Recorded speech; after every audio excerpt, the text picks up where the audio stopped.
പുറപ്പാട് 13 ദൈവം തന്റെ ജനത്തെ മോചിപ്പിച്ച ശേഷം അവരെ വിട്ടകന്നില്ല, അവരെ മുന്നോട്ട് നയിച്ചു. പകൽ മേഘസ്തംഭം, രാത്രി അഗ്നിസ്തംഭം. ദൈവത്തിന്റെ സാന്നിധ്യം ഓരോ ചുവടിലും അവർക്കൊപ്പം നിന്നു.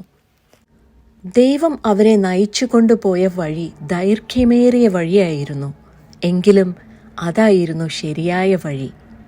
അവർ നേരിടാൻ തയ്യാറല്ലാത്ത യുദ്ധങ്ങളെ ദൈവം ഒഴിവാക്കി.